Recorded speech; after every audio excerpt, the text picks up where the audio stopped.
نحمده ونستعينه ونستغفره ونعوذ بالله من شرور أنفسنا ومن سيئات أعمالنا من يهده الله فلا مضل له ومن يضلله فلا هادي له ونشهد أن لا إله إلا الله وحده لا شريك له ونشهد أن محمدًا عبده ورسوله الذي أرسله بالحق بشيرا ونذيرا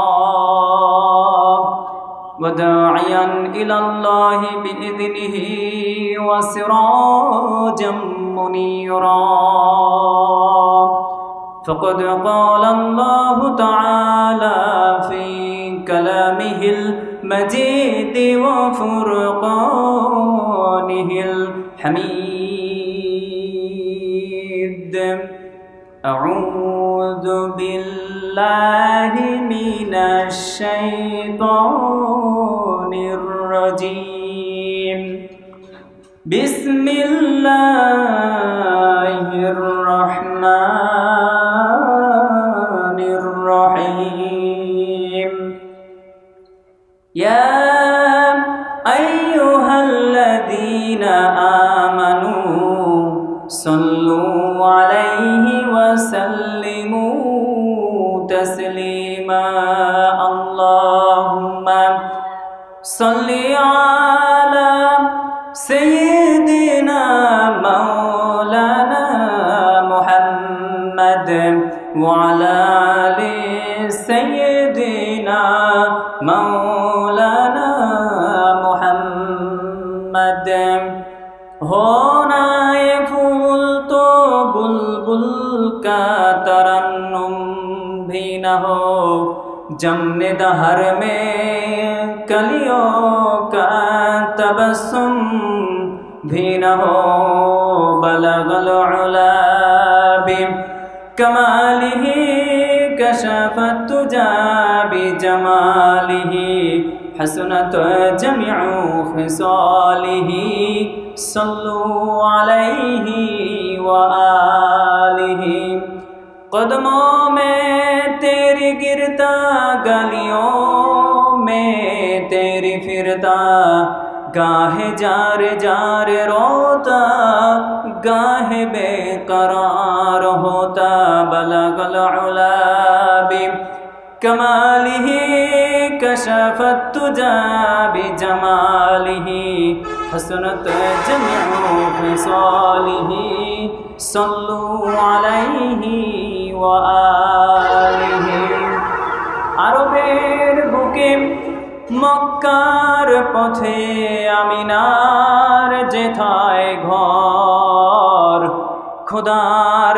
করুণা কৌসার হয়ে ঝরসে বারংবার বলগল উলা বিকমালিহি কশফত তুজা বিজমালিহি हसनत जमीउ खिसालिही सल्लु अलैहि व आलिहि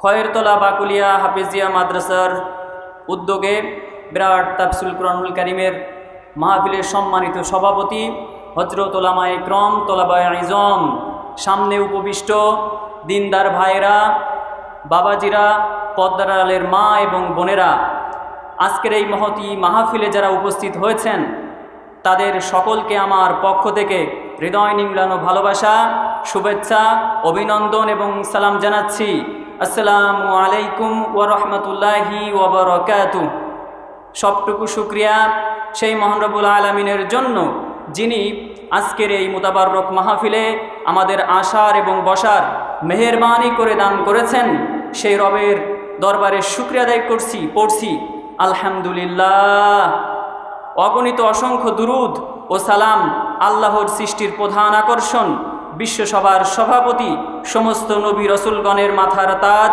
ইমামুল মুরসালিন খাতামান নবিয়্যিন ওয়াল মুরসালিন শাহেনশাহে রিসালাত সরকারে দোজাহা সুলতানুল মদিনা হুজুরে আকরাম সৈয়দিনা হাবিবেনা মাওলানা মুহাম্মদ সাল্লাল্লাহু আলাইহি ওয়াসাল্লামের উপর প্রত্যেকে পড়ছি সাল্লাল্লাহু আলাইহি ওয়াসাল্লাম। আল্লাহ তাআলা যাকে আজ থেকে প্রায় ১৫০০ বছর আগে প্রেরণ করেছেন, যেই নবীর সম্পর্কে আল্লাহ পাক রব্বুল আলামিন কোরআনুল কারীমের মধ্যে ইরশাদ করছেন, হে রাসূল, নিশ্চয় আমি আপনাকে উত্তম চরিত্র দিয়ে পাঠিয়েছি, নিশ্চয় আপনার চরিত্র উত্তম। আমরা দেখতে পাচ্ছি বাংলার জমিনে কিছু রাম এবং বামরা আমার রসুলের শানে বেয়াদবি করছে, কটূক্তি করছে। আমরা সরকারকে স্পষ্ট ভাষায় জানিয়ে দিতে চাই, যদি এই কুলাঙ্গারদেরকে সরাসরি না ধরে যদি আপনারা বিচার যদি না করতে পারেন, তাহলে আমরা ৯২% মুসলমান ঘরে বসে থাকব না। বুকের রাজা তাজা রক্ত ঢেলে দিয়ে হলেও আমরা এর প্রতিবাদ করব। কথা বলেন ঠিক না বেঠিক? যদি আপনারা আইনের আয়ত্তে এদেরকে না নিয়ে আসে, যদি আপনারা এদেরকে ছেড়ে দেন, তাহলে বাংলার ৯২% মুসলমান তারা নিজেরা আইন হাতে তুলে নিতে বাধ্য হবে। কথা বলেন ঠিক না বেঠিক? রাসূল সাল্লাল্লাহু আলাইহি ওয়াসাল্লাম শানে যদি কেউ বেয়াদবি করে, 4 ইমামের ঐক্যমত, তাকে কতল করতে হবে, জনসম্মুখে কতল করতে হবে। আজ ইসলামী রাষ্ট্র আমরা কায়েম করতে চাই। যখন ইসলামী রাষ্ট্র কায়েম হয়ে যাবে, তখন এই কাফের মুরতাদদের যে হিসাব সেটা আমরা পুরোপুরি দিয়ে দিব ইনশাআল্লাহ। ইসলামী রাষ্ট্র কেন হচ্ছে না, ইসলামী রাষ্ট্র কেন হচ্ছে না, এই কথা যদি বলতে যাই অনেক সময় চলে যাবে। আমি অল্পের ভিতরে আমি আপনাদের একটু টাচ দিতে চাই। আমরা বাংলাদেশকে ইসলামী রাষ্ট্র বানাতে চাই, এই কথা যখন আমরা বলি, তখন আমাদেরকে বলা হয় মৌলবাদ, আমাদেরকে বলা হয় জঙ্গিবাদ, আমাদেরকে বলা হয় চরমপন্থা। আরে ভাই, তুমি গণতন্ত্র প্রতিষ্ঠার ক্ষেত্রে তুমি সাবাই গাইবা, সেটা তোমার ফ্রিডম অফ স্পিচ, বাক স্বাধীনতা, সেটা তোমার ফ্রিডম অফ এক্সপ্রেশন, মত প্রকাশের স্বাধীনতা। আর আমি আমার কোরআন দিয়ে ইসলামী রাষ্ট্র আমি কায়েম করতে চাই, এ কথা বলতে গেলে আমি চরমপন্থা, আমি মৌলবাদ। আমরা মৌলবাদ কিভাবে হয়ে যাই? এটা তো তোমাদের একটা রাজনৈতিক প্রোপাগান্ডা ছাড়া, এটা তোমাদের রাজনৈতিক ভণ্ডামি ছাড়া আর কিছুই নয়।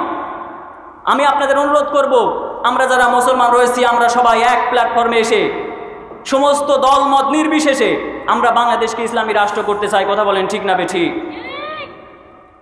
আল্লাহ পাক কোরআনুল কারীমের মধ্যে জানিয়ে দিয়েছেন, এই কাফের বেঈমান মুরতাদরা যতই ষড়যন্ত্র করুক না কেন, যতই কটূক্তি করুক না কেন, আল্লাহ এবং তার রাসূলের শানে ইসলামকে তারা নির্বাপিত করতে পারবে না। তাদের মূল টার্গেটটাই হলো ইসলামকে নির্বাপিত করে দেওয়া, মুছে দেওয়া আল্লাহ তাআলার জমিন থেকে।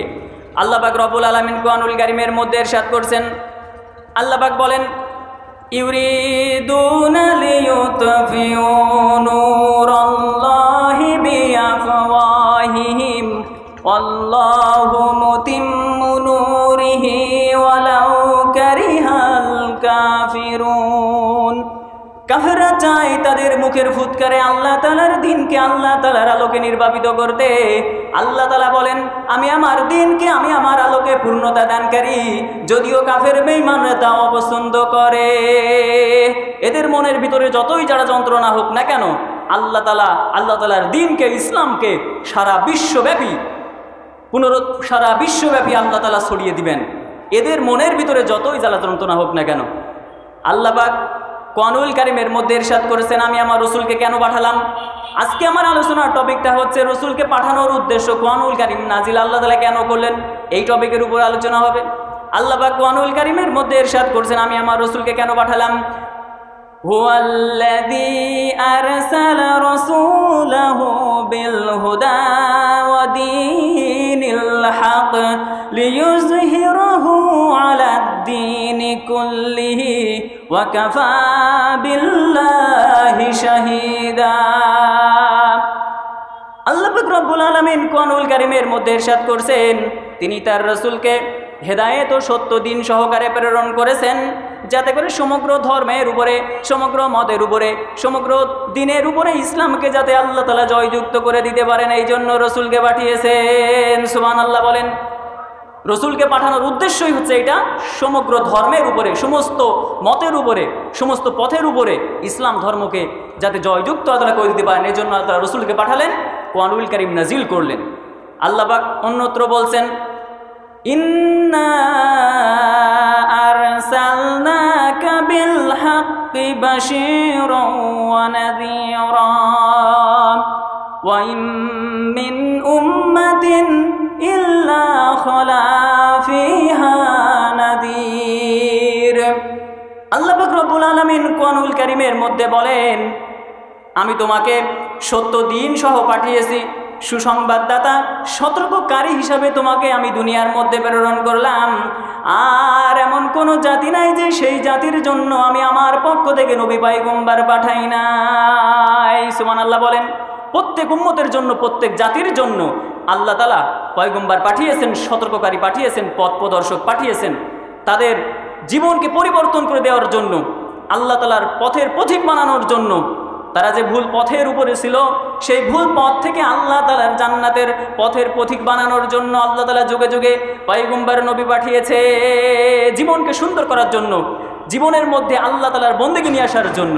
কবিতার কবির ভাষায় বলছেন সুন্দর করে, জিন্দেগি মে বন্দেগি তু করনা হ্যায়, জিন্দেগি মে বন্দেগি তু করনা হ্যায়, জিন্দেগি বে বন্দেগি শর্মিন্দা হ্যায়, जिंदगी बे बंदगी शर्मिंदा है। आए थे हम कुछ न कुछ खरीदने को, जैसे हो रोशन मेरे क़ल्ब और हो। आए थे हम कुछ न कुछ खरीदने को, जैसे हो रोशन मेरे क़ल्ब और हो।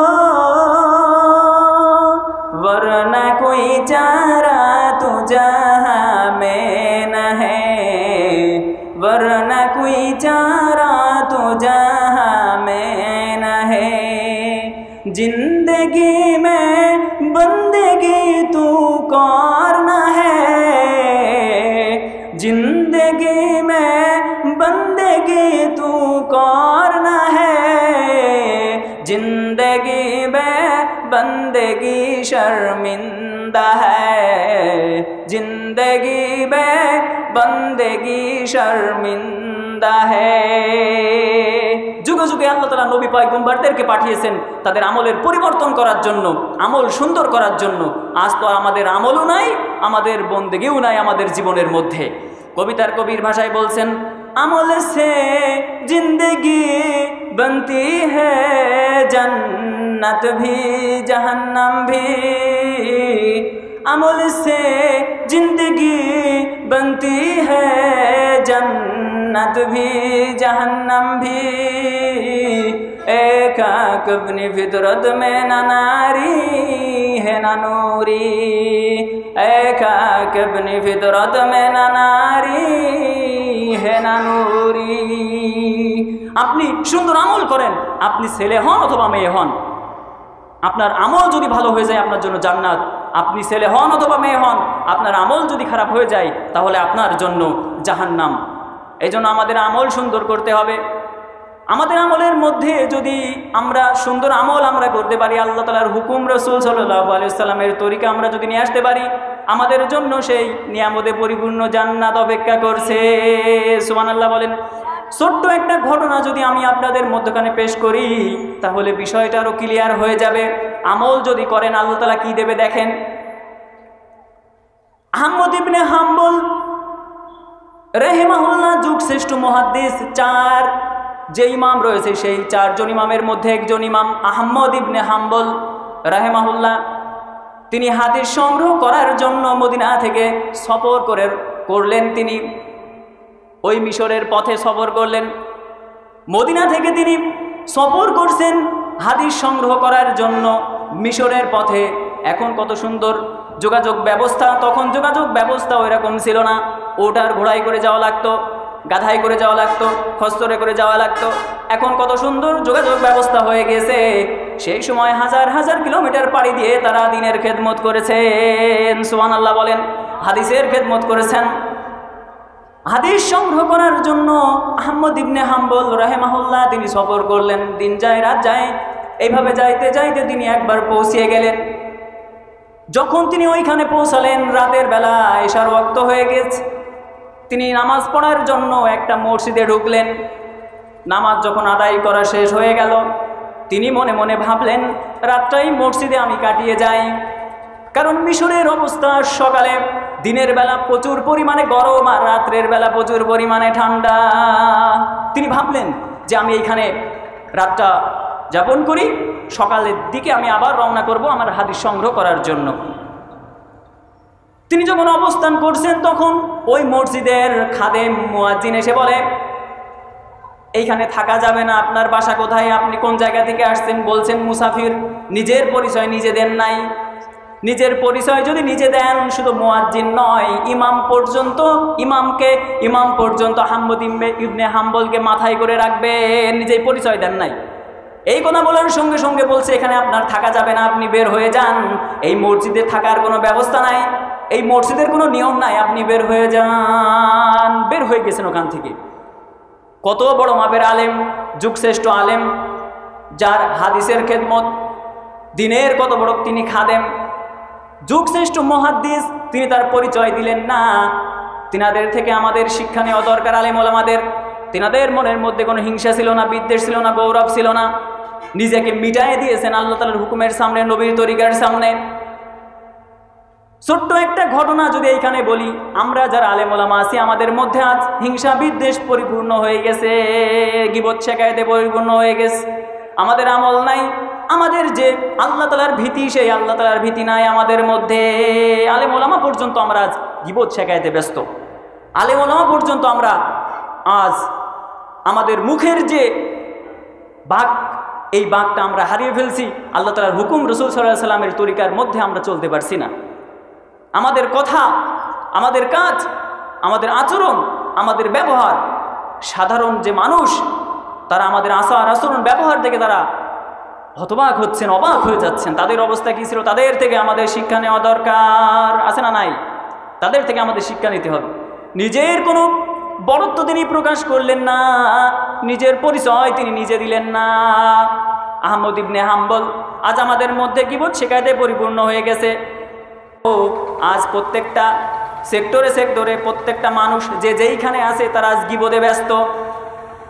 এই অপরাধটা আমার মা বোনেদের মধ্যে বেশি। তারা এক জায়গায় যখন হয় তখন কোন বউ খারাপ, কোন আপু খারাপ, এইটা নিয়ে তারা চর্চা করতে থাকে। আফসোস, দেখেন কত ভয়াবহ কথা আল্লাহ তাআলা কোরআনুল কারীমের মধ্যে বলছেন। আমরা আলেম ওলামা যারা আছে, আমাদের সংশোধন হওয়া দরকার। মানুষ বেশি জাহান্নামে যাবে দুইটা কারণে, তার মধ্যে একটা কারণ হচ্ছে তার মুখের কারণে। কিসের কারণে? এই মুখের কারণে। আল্লাহ পাক রব্বুল আলামিন কোরআনুল কারীমের মধ্যে ইরশাদ করছেন, ওয়াইলুল লিকুল্লি হুমাযাতিল লুমাযা আল্লাযী জামাআ মালান ওয়া আদ্দাদা। আল্লাহ পাক রব্বুল আলামিন কোরআনুল কারীমের মধ্যে ইরশাদ করছেন, দুর্ভোগ তাদের জন্য যারা নিন্দাকারী এবং যারা পিছনে গীবত করে। যারা পিছনে গীবত করে এবং যারা নিন্দা করে, যারা মানুষকে সরাসরি সামনে হিট করে, অপমান করে এবং পিছনে যারা মানুষের সমালোচনা করে, আল্লাহ তাআলা বলছেন তাদের জন্য ভয়াবহ শাস্তি, ওয়াইল নামক জাহান্নাম তাদের জন্য। আর তাদের জন্য হচ্ছে দুর্ভোগ যারা আল্লাযী জামাআ মালান ওয়া আদ্দাদা, আর যারা মাল জমা করে এবং বারবার সেটা গণনা করে। এতিম মিসকিন অসহায় যারা রয়েছে এলাকার মধ্যে, তারা তাদেরকে সাহায্য সহযোগিতা করবে না, কামাই করবে, টাকা গুনে গুনে রাখবে। যারা সাহায্য সহযোগিতা যারা করবে না, যারা যাকাত দিবে না, যারা মিসকিনদের যারা এরকম করে অর্থ দিবে না, সাহায্য করবে না, তাদের সম্পর্কে আল্লাহ তাআলা বলেন যারা মাল জমা করে এবং যারা বারবার গণনা করে তাদের জন্য জাহান্নাম, তাদের জন্য বিপদ। ইয়াহসাবু আন্না মালাহু আখলাদা, সে মনে করে যে এই মালটা তাকে জাহান্নামের আগুন থেকে বাঁচিয়ে দিবে। সে মনে করে এই জাহান্নামের আগুন থেকে, মৃত্যু থেকে তাকে বাঁচাই দিবে এই মাল। আল্লাহ তাআলা পরে বলছেন, কাল্লা লা ইউমবাদান্না ফিল হুতামা। আল্লাহ তাআলা বলছেন কখনো নয়, অবশ্যই সে নিক্ষিপ্ত হবে হুতামা নামক জাহান্নামে। এই মাল তাকে বাঁচাইতে পারবে না, এই সম্পদ কোনো কিছু তাকে বাঁচাইতে পারবে না মৃত্যু থেকে, জাহান্নামের আগুন থেকে সে বাঁচতে পারবে না। যদি মানুষের সামনে পরনিন্দা করা হয়, পিছনে গীবত করা হয় এবং মাল জমা করে করে মাল যারা গণনা করবে, অসহায় মিসকিনদের যারা দিবে না, তাদের জন্য আল্লাহ তাআলা বলছেন তাদের জন্য জাহান্নাম। আল্লাহ তাআলা এবার বলছেন ওয়ামা আদরাকা মাল হুতামা, হে রাসূল আপনি কি জানেন সেই হুতামা নামক জাহান্নামটা কি? আপনি কি জানেন? নারুল্লাহিল মুকাদা, সেটা হচ্ছে প্রজ্বলিত আগুন, জ্বালানো আগুন, ভয়াবহ কঠিন সেই আগুন। আল্লাতী তাত্তালিউ আলাল আফইদা, যা হৃৎপিণ্ড পর্যন্ত মানুষকে জ্বালিয়ে দিবে। শরীরের এক কর্নারে লাগবে, ভিতরে পুড়ে ছারখার হয়ে যাবে। নাউজুবিল্লাহ বলেন। তাহলে আজকে থেকে আমরা ইরাদা কি করতে পারি যে আমরা মানুষের পরনিন্দা করব না, পরচর্চা করব না, গীবত করব না, শিকায়েত করব না, এবং আমরা যারা ধনাঢ্য রয়েছি, আমরা যারা ধনী রয়েছি, আমরা মাল জমা করে করে গণনা করব না। অসহায় এতিম যারা রয়েছে এলাকার মধ্যে তাদেরকে আমরা দিব ইনশাআল্লাহ বলেন। তাদের মধ্যে, সেই জামানার আলেমদের মধ্যে এই ধরনের কোনো অবস্থা ছিল না আমাদের যে অবস্থা। আমরা মানুষের গীবত শিকায়েত করি, এক আলেম ভালো না আর এক আলেম ভালো, ওই আলেম ভালো না সেই আলেম ভালো, এইভাবে করে আমরা সমালোচনা করি। আমরা যারা সাধারণ মানুষ রয়েছি আমাদের তো অবস্থা আরও ভয়াবহ, কঠিন অবস্থা। আলেমদের সমালোচনা করতে করতে করতে করতে সব আমল আমরা আলেমদের দিয়ে দিয়েছি। আপনি জানেন আপনার আমলগুলো সব চলে যাচ্ছে, তা আপনি তো জানেন না। গীবত করলে কি হয়, যার নামে গীবত করা হবে তার কাছে সমস্ত আমল চলে যাবে। গীবত করা থেকে বিরত থাকেন ভাইয়েরা, আল্লাহ সে তৌফিক দান করেন। আহমদ ইবনে হাম্বল রাহিমাহুল্লাহ এবার যখন রওনা করলেন, রওনা করে দেখলেন দূরে একটা টিম টিম করে আলো জ্বলে। তিনি সামনে অগ্রসর হলেন। ওইখানে যে দেখেন একটা যুবক, সে রুটি সেকে মুখে যেন মুখে কি বিড় করে বলে, রুটি সেকছে আর মুখে যেন কি বলছে, আবার রুটি রাখছে মুখে যেন কি বলে। যখন খদ্দেররা আসছে তাদেরকে রুটি দেয়, আবার মুখে যেন কি বলে। অনেকক্ষণ ধরে আহমদ ইবনে হাম্বল রাহিমাহুল্লাহ তিনি লক্ষ্য করলেন যে তারা যেন কি করছে, সে যেন কি করছে, অনেকক্ষণ ধরে এটা খেয়াল করলেন। এবার আহমদ ইবনে হাম্বল বলেন, যুবক তুমি রুটি সেঁকো, রুটি রাখো, আবার খদ্দের যারা আসে তাদেরকেও দাও, কিন্তু তোমার মুখ তো কোনো সময়ের জন্য আমি নিশ্চুপ তোমাকে হইতে আমি দেখলাম না, তুমি মুখে কি জানো বলো। যুবক বলছে যে আপনার বাসা কোথায়, আপনি কোন জায়গা থেকে আসছেন? বলছে আমি মুসাফির। যুবক এবার বলে আমিও অনেকক্ষণ ধরে দেখছি আপনি বসে আছেন এইখানে। এবার যুবক বলে যে আল্লাহ তাআলার গোলাম, আমি মুখে যেটা বলি সেটা অন্য কিছু বলি না, আমি ইস্তেগফার করি। আস্তাগফিরুল্লাহ আস্তাগফিরুল্লাহ আস্তাগফিরুল্লাহ, সব সময়ের জন্য আমি ইস্তেগফার করি। এবার যুবক নিজে নিজেই বলে, আল্লাহ তাআলার বান্দা আপনি কি জানেন এই ইস্তেগফার করার দ্বারা আল্লাহ তাআলা আমাকে কি নিয়ামত দান করেছে, আপনি কি জানেন? এবার আহমদ ইবনে হাম্বল তিনি বলছে যে তোমাকে নিয়ামত দান করে সেটা কি? যুবক এবার বলে, এ পর্যন্ত আমি যত দোয়া করেছি সব দোয়া আল্লাহ পাক আমার কবুল করে নিয়েছেন। সুবহানাল্লাহ বলেন, সব দোয়া আল্লাহ কবুল করে নিয়েছেন ইস্তেগফার করার কারণে। এবার যুবক বলে একটা দোয়া বাদে। ইমাম ইবনে হাম্বল রাহিমাহুল্লাহ এতক্ষণ মনে মনে ভাবছিলেন যেটা সত্য হইতেও পারে আবার মিথ্যাও হইতে পারে, এখন বলছে সব কবুল হয়ে গেছে কিন্তু একটা বাদে। এবার আহমদ ইবনে হাম্বল বলে সেই দোয়াটা কি? এবার যুবক বলে আমার মনের বড় আশা, আমি মদিনায় যাব, আমার পেয়ারা হাবিবের রওজা মুবারক আমি জিয়ারত করব, আর যুগ শ্রেষ্ঠ আলেম, যুগ শ্রেষ্ঠ মুহাদ্দিস আহমদ ইবনে হাম্বলের সঙ্গে আমি সাক্ষাৎ করব। আল্লাহু আকবার। কিন্তু আমার এই দোয়াটা কবুল হয় নাই, তার পিছনে প্রধান কারণ হচ্ছে আমার মা অসুস্থ, আমার মা নিজে খাইতে পারে না, নিজের কাপড় নিজে পরিধান করতে পারে না।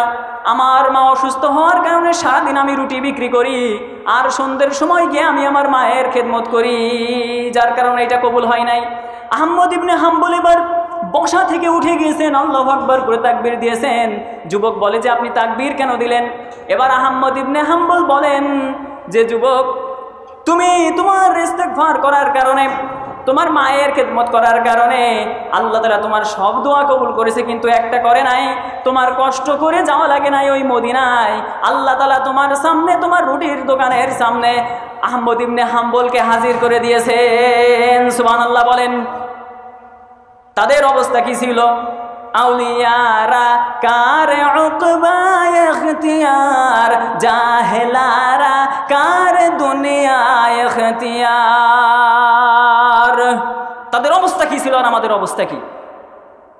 কোরআনুল কারীমের মধ্যে আল্লাহ পাক বলছেন, আমি আমার রসুলকে দুনিয়ার মধ্যে প্রেরণ করলাম পথ ভোলা মানুষদেরকে আল্লাহ তাআলার দ্বীনের দিকে জুড়িয়ে দেওয়ার জন্য, আল্লাহ তাআলার সঙ্গে জুড়িয়ে দেওয়ার জন্য আমি আমার রসুলকে দুনিয়ার মধ্যে প্রেরণ করলাম। আল্লাহ পাক কোরআনুল কারীমের মধ্যে বলছেন, আলিফ লাম রা কিতাবুন আনজালনাহু ইলাইকা লিতুখরিজান নাস মিনাজ যুলুমাতি ইলান নূর।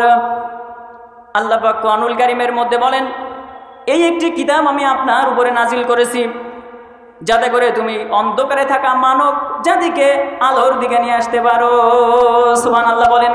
তাহলে আল্লাহ তাআলা কোরআনুল কারীম নাজিল করলেন তার রসুলের উপরে অন্ধকারে থাকা মানব জাতিকে আলোর দিকে নিয়ে আসার জন্য। অন্ধকার হচ্ছে আল্লাহ তাআলার নাফরমানি, অন্ধকার হচ্ছে আল্লাহর হুকুম না মানা, নামাজ না পড়া, রোজা না রাখা, হজ না করা। আর আলো হচ্ছে আল্লাহ তাআলার হুকুম মানা, নবীর তরিকার উপরে চলা। সুবহানাল্লাহ বলেন। আমি এই কারণে আমি আপনার উপরে কোরআনুল কারীম নাজিল করেছি।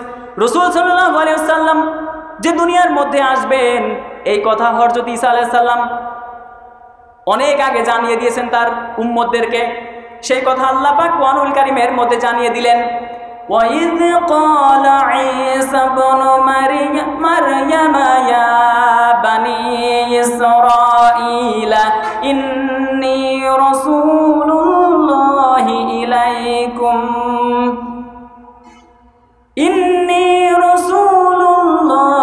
إِلَيْكُمْ مُصَدِّقًا لِمَا بَيْنَ يَدَيَّ مِنَ التَّوْرَاةِ وَمُبَشِّرًا بِرَسُولٍ يَأْتِي مِن بَعْدِ اسْمُهُ أَحْمَدُ فَلَمَّا جَاءَهُم بِالْبَيِّنَاتِ قَالُوا هَذَا سِحْرٌ مُبِينٌ। আল্লাহ পাক কোরআনুল কারীমের মধ্যে বলছেন, হযরত ঈসা আলাইহিস সালাম যখন তার উম্মতদেরকে বলল যে আমি তোমাদের কাছে এসেছি রসুল হিসেবে, আমার পরে একজন নবী আসবে, যেই নবীর নাম হবে ইসমুহু আহমদ, যে নবীর নাম হবে হচ্ছে আহমদ। এই নবীর সুসংবাদ আল্লাহ তাআলা ঈসা আলাইহিস সালামের জামানায় দিয়ে দিয়েছেন। ওই কাফের বেঈমান মুরতাদ ইহুদি এবং খ্রিস্টানদের জানিয়ে দিয়েছেন। রাসূল সাল্লাল্লাহু আলাইহি ওয়াসাল্লাম যখন সত্য দিন নিয়ে আগমন করলো, তখন তারা তাদের সঙ্গে ঠাট্টা বিদ্রুপ করেছে, রসুলকে মানে নাই, রসুলকে অস্বীকার করেছে। আল্লাহ তাআলা আফসোস করে বলছেন, ইয়া হাসরাতান আলাল ইবাদ মা ইয়াতিহিম মির রাসূলিন ইল্লা কানু বিহি ইস্তাহজিউন। আল্লাহ তাআলা আফসোস করে বলছেন, আফসোস আমার বান্দাদের জন্য, আমার বান্দাদের কাছে যখনই সতর্ককারী এসেছে তখনই তারা তাদের সঙ্গে ঠাট্টা বিদ্রুপ করেছে। যখনই সতর্ককারী এসেছে তখনই ঠাট্টা বিদ্রুপ করেছে। আলেম ওলামা যখন মানুষের কাছে যায় তখন এক শ্রেণীর মানুষরা ঠাট্টা বিদ্রুপ করে কি করে না? ওই জামানার কাফেররাও করেছিল, এখনও তারা করবে। আল্লাহ তাআলা মানুষকে হেদায়েত দেওয়ার জন্য, সত্য দিন তাদেরকে জানানোর জন্য যুগে যুগে নবী রাসূলগণ পাঠিয়েছেন। এই হেদায়েতের বড় মাধ্যম হচ্ছে রমজান মাস। রমজান মাস আমাদের সামনে, এইটা বলে আমি আমার আলোচনা শেষ করব, এরপরে বক্তারা। আল্লাহ পাক কোরআনুল কারীমের মধ্যে বলছেন, ইয়া আইয়ুহাল্লাযীনা আমানু কুতিবা আলাইকুমুস সিয়ামু কামা কুতিবা আলাল্লাযীনা মিন ক্বাবলিকুম লাআল্লাকুম তাত্তাকুন। আল্লাহ বলছেন, ইয়া আইয়ুহাল্লাযীনা আমানু, হে ঈমানদারগণ, তোমাদের উপরে সিয়াম ফরজ করা হয়েছে যেভাবে ফরজ করা হয়েছিল তোমাদের পূর্ববর্তীদের উপরে, যাতে করে তোমরা তাকওয়া অবলম্বন করতে পারো। সুবহানাল্লাহ বলেন। রোজা আমাদের উপরে শুধু ফরজ নয়, অন্যান্য উম্মতদের ক্ষেত্রেও আল্লাহ তাআলা ফরজ করেছিলেন। কেন? যাতে করে তাকওয়া অবলম্বন করতে পারো, আল্লাহ তাআলার ভীতি যাতে ভিতরে নিয়ে আসতে পারো। ছোট্ট একটা উদাহরণ, হযরত ওমর রাদিয়াল্লাহু তাআলা আনহুর জামানায় হযরত ওমর রাদিয়াল্লাহু তাআলা আনহু তিনি সফর করেন ছদ্মবেশে, দিনে ঘোরেন রাতে ঘোরেন। দেখেন যে এক রাখাল তিনি বকরি চড়াই, ছাগল চড়াই। ওই রাখালের কাছে তিনি গেলেন, যে বলছেন যে রাখাল আমাকে একটু দুধ দেওয়া যাবে নাকি, আমি একটু পান করতাম। এবার রাখাল বলে যে এই দুধ আমি দিতে পারবো না, কারণ আমার মালিক এখানে নাই। এবার ওমর বলে তাহলে ছাগি একটা আমার কাছে বিক্রি করো, তাহলে তুমি কিছু অর্থ পাবা, তুমি এই ছাগিটা আমার কাছে বিক্রি করো। রাখাল বলে আমার মালিক তো এখানে নাই, আমি বিক্রি করতে পারবো না। এবার ওমর রাদিয়াল্লাহু তাআলা আনহু তো অবাক হয়ে গেলেন কথা শুনে। ওমর রাদিয়াল্লাহু তাআলা বলেন এখানে তো তোমার মালিক নাই, তুমি আমার কাছে ছাগল বিক্রি করো, বকরি বিক্রি করো। এবার যুবক বলে ফাইনাল্লাহ, হে আল্লাহ তাআলার বান্দা, আল্লাহ তাআলা কি চোখে দেখেন না? তুমি আমার কাছে ছাগল ক্রয় করবে, আমার মালিক এখানে নাই, আমার মনিব, আমার প্রকৃত মালিক, সেই মালিক তো দেখছেন। সেই সাধারণ একজন রাখালের মধ্যে যে ইমানি পাওয়ার ছিল, ইমানি যে জোশ ছিল, সেই ইমানি জোশ আমাদের মধ্যে নাই। আল্লাহ পাক কোরআনুল কারীমের মধ্যে ইরশাদ করছেন শাহরু রমাদানাল্লাযী উনজিলা ফীহিল কুরআন হুদাল লিন-নাসি ওয়া বায়্যিনাতিম মিনাল হুদা ওয়াল ফুরকান। আল্লাহ পাক কোরআনুল কারীমের মধ্যে বলেন আমি রমজান মাস, এই রমজান মাস যাতে আমি কোরআন নাজিল করেছি মানুষের হেদায়েতের জন্য, মানুষকে সঠিক পথের দিশা দেওয়ার জন্য। সুবহানাল্লাহ বলেন। কোন রাতে আল্লাহ তাআলা এই কোরআনুল কারীম নাজিল করেছেন? ছোট্ট একটু আর 2টা মিনিট নিয়ে আমি ইনশাআল্লাহ আমার আলোচনা শেষ করে দেব। আল্লাহ তাআলা বলছেন ইন্না আনজালনাহু ফি লাইলাতিন মুবারাকাতিন ইন্না কুন্না মুনজিরিন। নিশ্চয় এটি আমি নাজিল করেছি বরকতময় রাতে, নিশ্চয়ই আমি সতর্ককারী। আল্লাহ তাআলা বলছেন যে আমি বরকতময় রাতে আমি এই কোরআনুল কারীম নাজিল করেছি। আল্লাহ পাক বলছেন ইন্না আনজালনাহু ফি লাইলাতিল কদর, নিশ্চয় আমি কদরের রাত্রে এই কোরআনুল কারীম আমি নাজিল করেছি। সেই মাস আর কয়েকটা দিন গেলেই আমাদের সামনে। নিজের হেদায়েত পাওয়ার একটা মাস, নিজের আমল পরিবর্তন করার একটা মাস, নিজের আমল সুন্দর করার একটি মাস। এবার আল্লাহ তাআলা কোরআনুল কারীমের মধ্যে আরো বলছেন, আমি এইদিকে আর যাব না, ছোট্ট একটা হাদিস বলে আমি ইনশাআল্লাহ শেষ করব। হযরত আবু হুরায়রা রাদিয়াল্লাহু তাআলা আনহু থেকে বর্ণিত, وعن أبي هريرة رضي الله عنه عن النبي صلى الله عليه وسلم من صام رمضان إيمانا واحتسابا غفر له ما تقدم من ذنبه। হযরত আবু হুরায়রা রাদিয়াল্লাহু তাআলা আনহু বলেন আমি রাসূল সাল্লাল্লাহু আলাইহি ওয়াসাল্লামকে বলতে শুনেছি যে রমজান মাসে রোজা রাখবে, পুণ্য নেকি হাসিলের উদ্দেশ্যে যে রোজা রাখবে, আল্লাহ তাআলার সন্তুষ্টির জন্য যে রোজা রাখবে, আল্লাহ তাআলা তার জীবনের সমস্ত গুনাহ খাতা মাফ করে দিবেন। সুবহানাল্লাহ বলেন। তাহলে আমরা এই আমাদের সামনে রমজান মাস আসছে, এই রমজান মাসে আমরা বেশি বেশি করে ইবাদত বন্দেগী করব, ইস্তেগফার করব, আমরা আমাদের আমলকে পরিবর্তন করব, সুন্দর করব। আল্লাহ তাআলা সেই তৌফিক আমাদের দান করেন।